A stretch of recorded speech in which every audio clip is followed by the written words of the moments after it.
కల్తీ నెయ్యి అంశంలో ఆందోళన కలిగించే అంశాలు బయటకు వస్తున్నాయి. కల్తీలో ఆరితేరిన భోలేబాబా డైరెక్టర్లు పొమిల్ జైన్, విపిన్ జైన్ తొలుత షిరిడి సాయిబాబా ఆలయానికి నెయ్యి పంపారని సిట్ విచారణలో తేలింది. Harsh fresh dairy products private limited పేరుతో ప్రతిరోజు తాము 1,33,500 లీటర్ల పాలు సేకరిస్తున్నామని FSSAI రికార్డులో తెలిపారు. ప్రతిరోజు 4 టన్నుల నెయ్యి ఉత్పత్తి చేస్తున్నామని, షిరిడీకి నెలకు 90 టన్నుల నెయ్యి సరఫరా చేస్తున్నామని పేర్కొన్నారు. మొత్తంగా షిరిడీకి 2.80 లక్షల కిలోల కల్తీ నెయ్యిని కిలోకు 318.50 చొప్పున అమ్మారు. అక్కడ ఎలాంటి చిక్కులు ఎదురు కాకపోవడంతో తిరుమలపై భోలేబాబా డైరెక్టర్లు కన్నుపడింది. టీటీడీలోని డైరీ నిపుణులు కొందరు వారికి సహకరించడంతో కల్తీ నెయ్యి సరఫరా యథేచ్ఛగా సాగింది. 2012 అక్టోబర్ 5న హర్ష్ ఫ్రెష్ డైరీని రిజిస్టర్ చేశారు. ఉత్తరాఖండ్లోని భగవాన్పూర్లో ఒక ప్లాంట్ నెలకొల్పారు. పలుమార్లు నెయ్యి సరఫరాకు టెండర్లు దాఖలు చేసినా సఫలీకృతం కాకపోవడంతో 2021 జూలై 9న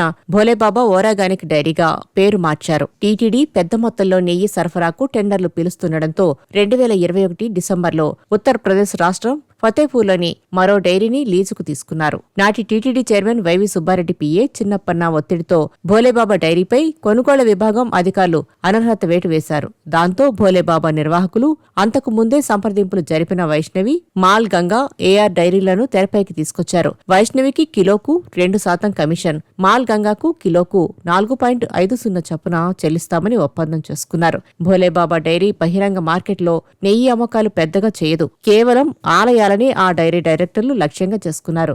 దేవుడి ప్రసాదం కాబట్టి భక్తులు పెద్దగా ఫిర్యాదు చేయరని వారి నమ్మకం. కూటమి ప్రభుత్వం అనుమానం వచ్చి ఏఆర్ డైరీ నమూనాలను గుజరాత్లోని NDDB ప్రయోగశాలకు పంపడంతో వాస్తవాలు వెలుగులోకి వచ్చాయి.